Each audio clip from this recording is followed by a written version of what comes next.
As I take down Retinazer, I'm going to explain the two weapons that I didn't show you how to get, which I'm using here. The bow is the pulse bow, which is sold by the traveling merchant. I would not count on getting this because it is pretty rare. You absolute idiot. Not once during this did you stop and think for a second. So, for anyone who is confused, and I'm pretty sure a lot of you are, let me explain. So, the pulse bow, which is the main weapon that I used for fighting all three mechanical bosses, is actually not supposed to be obtained until after beating Plantera. My game glitched and allowed the traveling merchant to sell the pulse bow early, and I bought it thinking, oh yeah, the pulse bow, that's a cool weapon, that would be great against the mechs. Yeah, a great post-Plantera weapon that you're not supposed to have until an entire phase after the mechs. So, here's the thing. I did re-record the whole thing and fight the mechs again, this time without the pulse bow, but all of that footage corrupted, and, you know, as much as I would like to keep this run as legit as possible, I do not want to do all of that a third time. So let me just give you a basic rundown of what I did for each boss.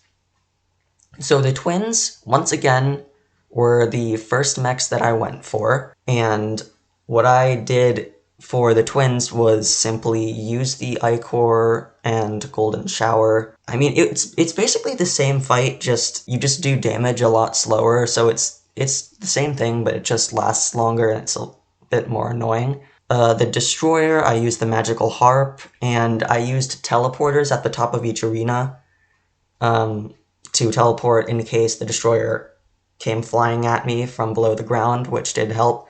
And technically you are allowed to do that, since the Steampunker only needs one mech boss defeated to arrive, and not all three. And for Skeletron Prime, I moved the teleporters from the top corner of the arena to the very bottom corner, basically opposite ends of the arena, to basically give myself a little break. And if I needed to heal, I could teleport in between, like I could constantly teleport, and that would kind of keep Skeletron Prime in the middle of the arena and kind of confuse his pathfinding to kind of keep him still for a while so I could heal. It did kind of cost a bit of time, but it's much better to make sure that you're alive than to make sure you're doing consistent damage, because if you start at the beginning of the night, you actually have a lot of time to kill them. Alright, anyways, I've done the best explaining I can do. On to the actual video now. I'm sorry for that. Alright, so now that you've killed the mechs, the first thing you want to do is what you would normally do. Take some spelunking potions and go into the jungle and mine some chlorophyte. I would say please be very wary though, because the one thing you can't do that you would normally do is obliterate any enemy that gets in your way. Yeah, you're going to have to live with it, man. Or woman. They're gonna be there, and you can't do anything about it, so if you haven't learned to live with it at this point, I really don't know why you're still playing this challenge. Something that doesn't help that much, but it does speed up the process decently, is if you have some chlorophyte, maybe 5 or 6 pieces, get a ton of mud blocks and go underground, preferably to, I don't know, maybe your cavern pylon or something, and set up a few chlorophyte farms. Yes, you can farm chlorophyte. It is a renewable ore, and it's actually much easier to farm than any other ore in the game, because chlorophyte spreads onto mud blocks, kind of the way that corruption and crimson and hollow spreads to dirt and stuff like that, and stone. Yeah, this works very much the same way, except they've greatly nerfed this because otherwise it would be extremely OP.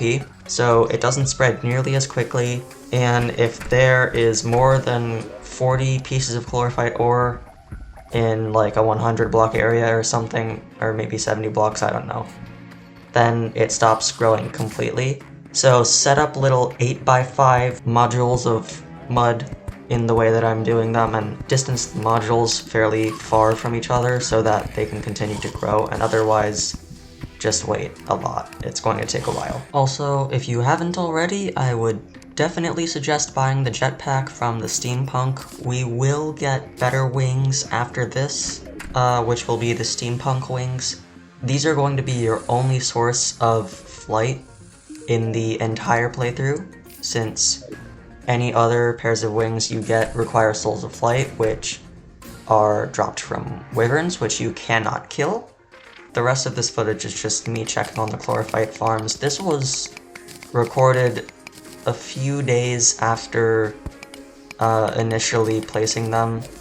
I didn't have a lot of time to play on this world after stage 3, so that's why this video has taken a while to come out. Well, also for another reason that you'll see later on, but yeah, this was one of the reasons. Whoa, whoa, whoa, whoa, whoa, don't make Chlorophyte yet, hold on.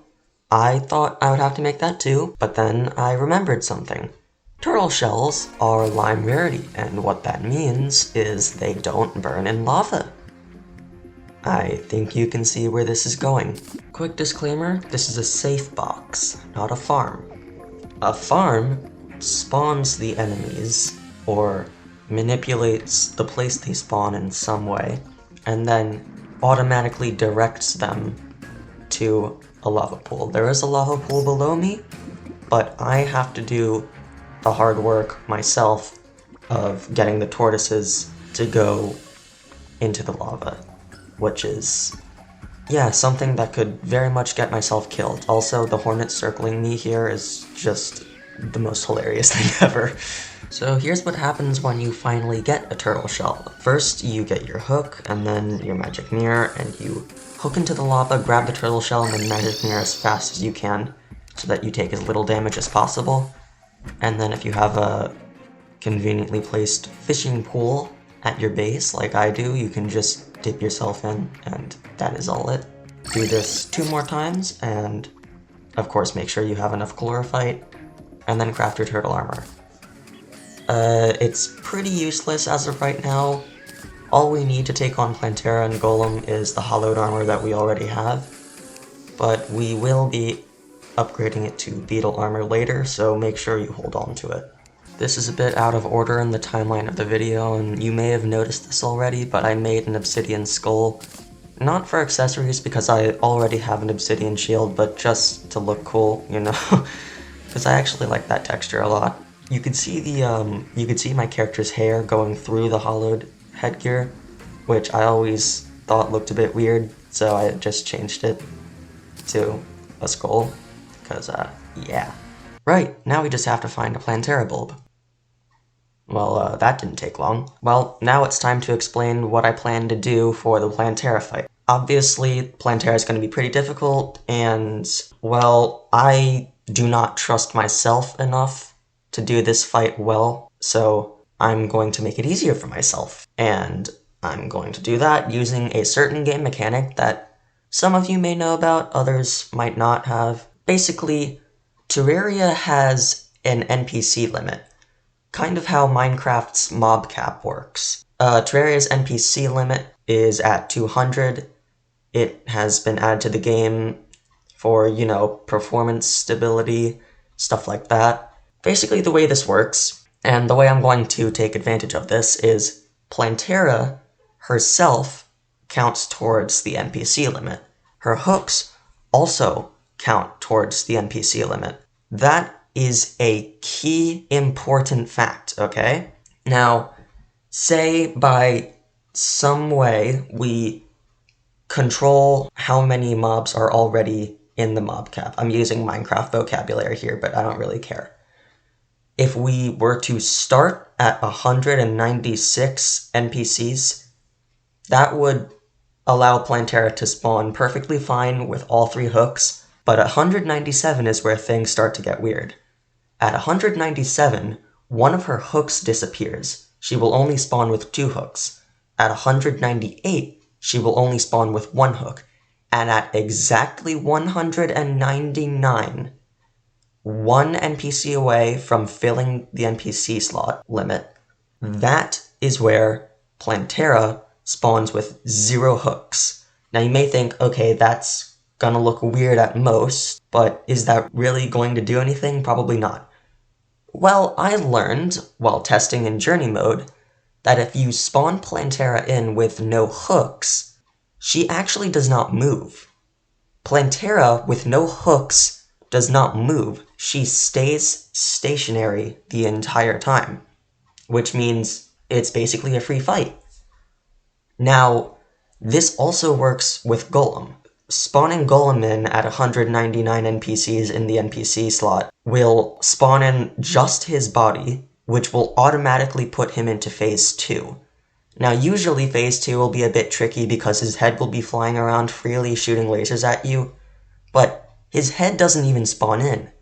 His fists don't spawn in. All you have to watch out for is his, hop attack, which can be easily avoided by staying on the ceiling and just shooting him with, I don't know, maybe the Cursed Flames spellbook that you guys probably have by now. The bee trick, like the beehive method, that's what a lot of people use to reach this NPC limit.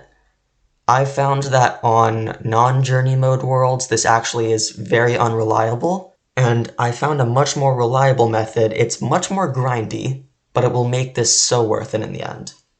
Statues. Statues spawn enemies which count toward the NPC limit. There is a limitation where each statue can only have up to 10 enemies spawned at one time. So we're just going to have to get 20 different statues. Statues can be found underground. You're going to find most of them inside of houses like the one that I got this shark statue from. And you can find some just lying about in the caves and stuff. Try to look for these little houses, that's where you're going to find most of them. It is worth mentioning that each statue has to be different. You can't have 2 skeleton statues because they will share the same 10 enemy limit. So you need to have 20 different statues, and I will show you what that looks like after I collect all of them.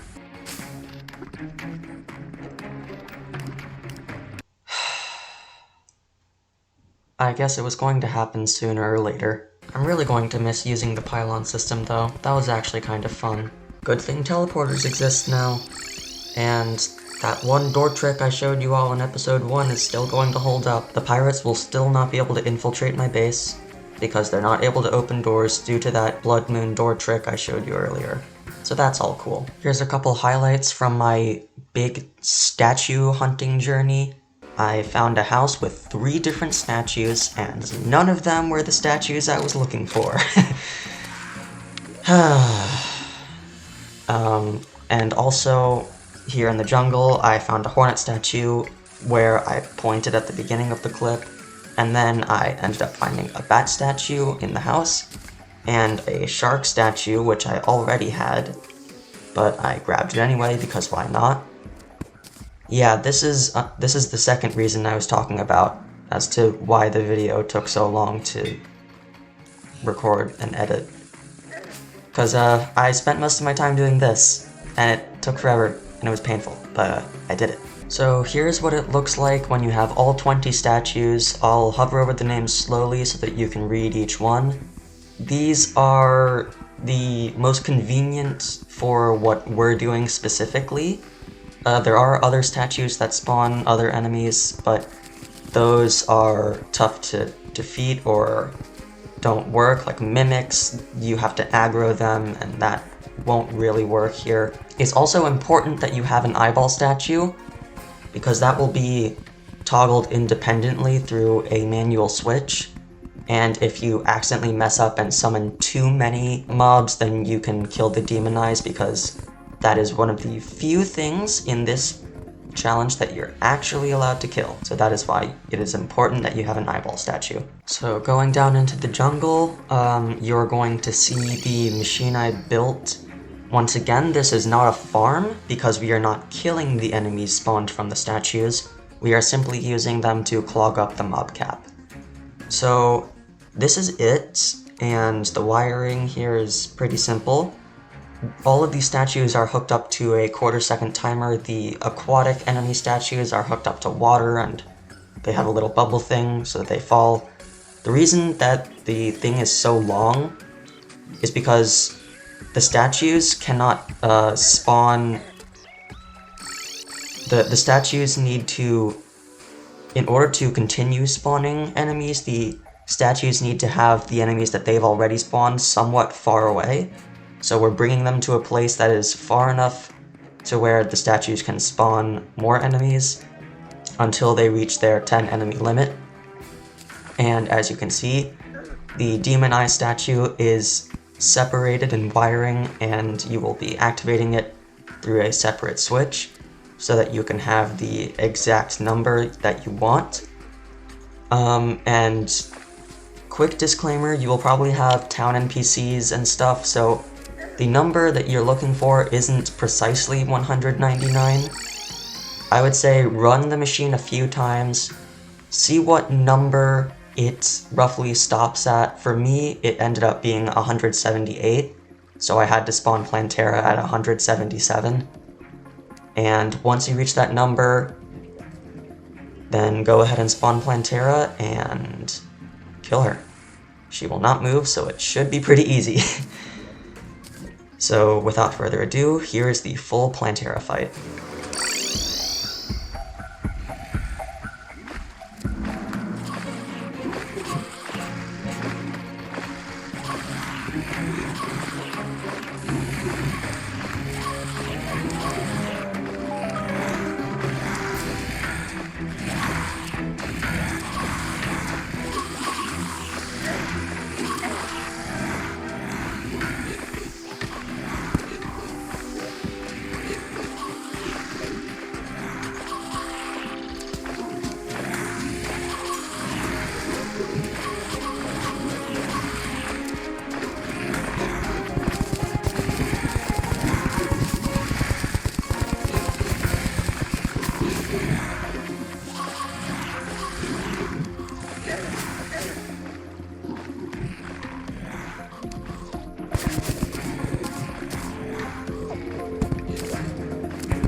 Okay, honestly, you know what, I'm not gonna show this full fight because it's pretty boring and it's basically the same thing over and over again. You just hit her with the cursed flames, blah blah blah, you get it.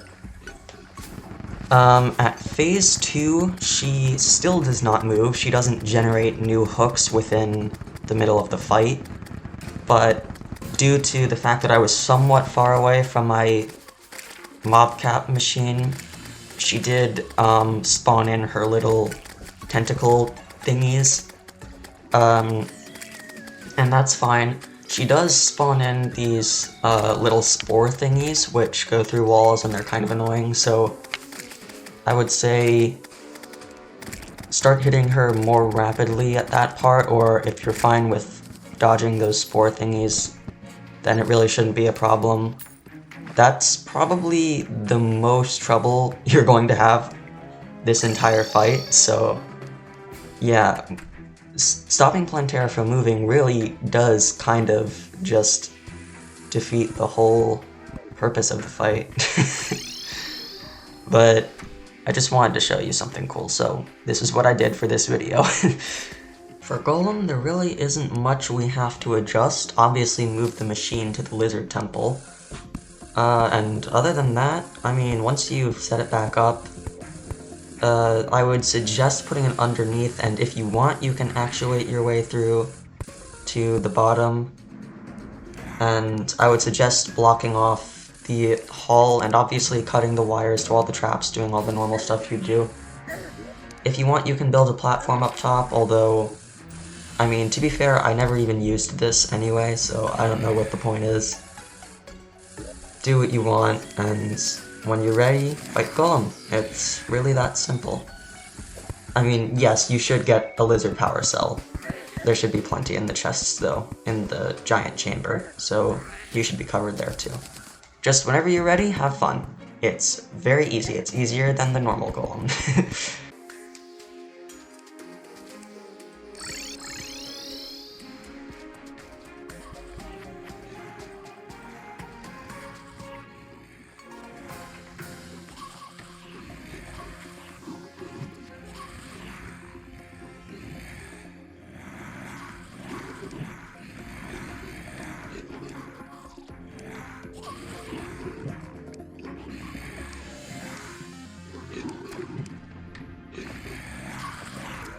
So the first time I tried this, I actually messed up and summoned Golem at 174 entities and not 177, which spawned him in fully.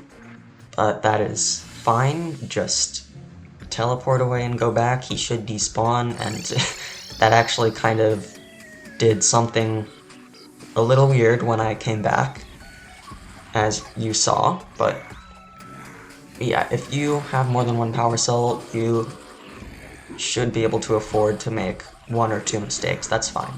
Just make sure that you eventually summon him in at one NPC slot away from whatever your mob cap is. Once again, it's probably not going to be 199, as your town NPCs will be taking up some of those slots. And as I summoned the Phase 2 Golem, I got the Eye of Cthulhu natural spawn, so I was starting to slack off, and then I was like, oh wait, I have to kill this guy really quick so I can save and exit. Because I really, as you know, you're not supposed to kill the Eye of Cthulhu here, so I just saved and exit right after I finished killing Golem, and that is Stage 4. Stage 5 is just killing the Cultist, and I think maybe prepping for the Moonlord as well, so it's not going to be a very long video. There is still some stuff we'll have to do. Obviously, now that we have access to killing Golem, farm for beetle husks so you can upgrade to beetle armor if you did the turtle armor thing. If not, that is fine. If you're not doing the turtle armor thing, go for Shroomite and get some powerful ranged weapon, not entirely sure what right now. And I will see you all later. Have fun.